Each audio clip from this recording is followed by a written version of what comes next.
Now, what's interesting is that you have different versions of Barbie. There is a fat Barbie. There are Barbies that are not considered to be akin to the traditional standards of beauty, but all the Kens are Chads. Now, some Kens are more feminine versions than others, but they still look very athletic. And I found that to be very interesting. Now, the story is that they live in this quote-unquote perfect utopia, which is actually a matriarchy. You see, all the Barbies are in charge. They have all the important jobs like doctors, lawyers, politicians.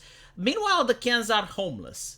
They just happen to be on the beach, and every Ken strives for the Barbie's attention. It's their purposeful life. And usually the Barbies even ignore the Kens in exchange for feminine friendship. So as you can see, the Kens are second-handed citizens. Now, they travel to the real world because the original Barbie is suffering from cellulitis. I'm not kidding, that's part of it. And in the real world, Ken realizes that he's not being treated as a human being. So he actually enjoys talking and meeting the people there. And when he comes back to Barbie Land, he installs the patriarchy. But what's interesting is that it's not the patriarchy that feminists are describing. No. Ken's version of the patriarchy is to allow people to vote. And he wants to keep doing what he is doing for the Barbie, but he just wants recognition. So in other words, like, the Kens are going to keep carrying the luggage for the Barbies. They are going to keep singing and praising the Barbies, but, you know, they want something in return. They want to be equal. Yeah, that is literally the definition of patriarchy that the writers are trying to make us hate, right? So it's not a fascist takeover or anything. Like, the Kens still want people to vote. It takes literally 5 minutes for the Kens to destroy the original matriarchy. Now, what's interesting is that the Barbies become, well, I guess like subservient, like they become housewives and stuff, but they seem to be happy. Like, when the original Barbie tries to explain to the other Barbies that they're being oppressed, they're not listening to her. Like, they're still happy, right? Like, the new system that Ken created is one where both the Kens and the overwhelming amount of Barbies are actually happy, except for the original one, right? And a couple of others. So the Barbie then kidnaps other Barbies in order to brainwash them. I'm not kidding, like, this is a legitimate thing, right? She kidnaps other Barbies and brainwashes them in order to realize that they're actually being oppressed. And they tell them to cheat on their Kens in order to get the Kens to battle each other and go to war against each other.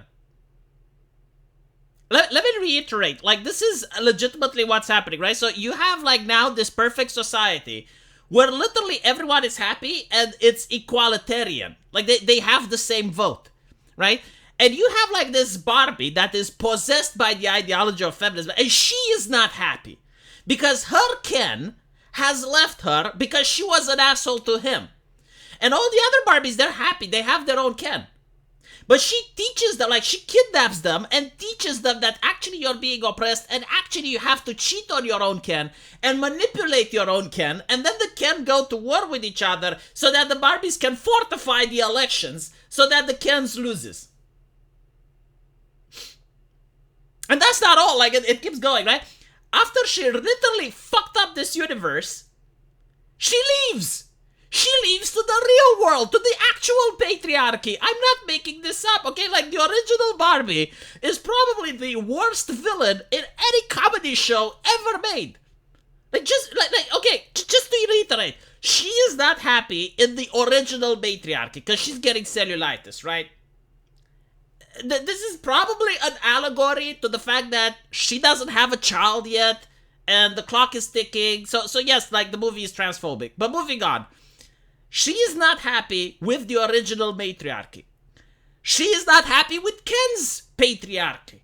She doesn't like anything, but she ruins it for other people. And the only way to pass her ideology along is to brainwash people into it. Like she literally has to kidnap other Barbies in order to brainwash them in believing that actually being in an egalitarian relation, a monogamous relationship with your Ken, is a bad thing. And what you should do is to manipulate the Kens. To manipulate the Kens and get them to fight against each other.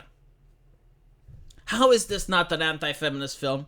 Like literally, feminism is presented in this movie made by a feminist, which probably understands feminism way better than you and I do, is being presented like this harmful parasitic ideology which destroys society, where a couple of people who are unhappy with the system, despite the fact that the overwhelming majority is, but there's like a couple of people who are unhappy with it, and they have to use subterfuge, they have to use crime, they have to kidnap and indoctrinate other people. And the best part is, like, everyone is happy, but they need to be taught that they're being oppressed. Like, you need this ideology which drills into people's heads, like, hey, you're being oppressed, actually. And it's just like, like the author probably wants you to empathize with Ken in a way, he's not really being treated as a villain or anything. But like, I guess like the writer tries to make it in the end that, well, actually, the Barbies realize that the Kens have it bad, so they're now going to stop mistreating them. But the Barbies are still at the top, like even in the fantasy world, right? Like the Barbies are still at the top. And I guess like the idea is to tell the Kens, it's like, hey, you need to live your own life. Like you need to find your own hobbies, but away from the Barbies, Like, let the Barbies just sleep around with all the Kens they want. Well, actually, they can't sleep around. But let the Barbies, like, choose whatever Kens they want. And you can choose whatever Barbies you want. And it's like, yeah, but, like, is this what happiness is? Probably not, because the original Barbie, again, leaves this new society that she herself helped create. I genuinely, like, do not understand how this is positive in any way, shape, or form. This is unironically the most anti-feminist film that has ever been created. Like, I would not be able to create something better. If you paid me so I can create an anti-feminist film that women should watch, like feminists should watch, I would not be able to do a better job. Like, unironically, I couldn't. And by the way, another thing that mind blows people, it's like, they keep saying, well, this is not the movie for men, but at the same time, they're saying that, hey, toys don't have a gender. So, like, Barbie is for everyone, and therefore this movie should be for me. It's definitely not for kids. There's a lot of cursing in this movie. Like, I don't know about you. I don't want to see, like, my child to see people curse. Whatever happened with good parenting? Like, why should you get to see a movie where it's nothing but the F-words and F-bombs and shit like that? By the way, I love it when progressives made movies where they curse. Like, they think that they're edgy, but they never use gamer words. Did you notice that? Like, the word fuck, it used to actually be censored, and it was called the F-word. Now the F word is another word, and they're not going to use that at all. Like, when you use that, then you can call yourself edgy. Then you can be like, oh my god, look what I'm doing. Oh, I'm using oppressive language. You're not going to use oppressive language. Like, let's get real. Anyway, right, I just wanted to say what I thought about this movie. Let me know what you guys think, and I'll see you in the comment section. Take care.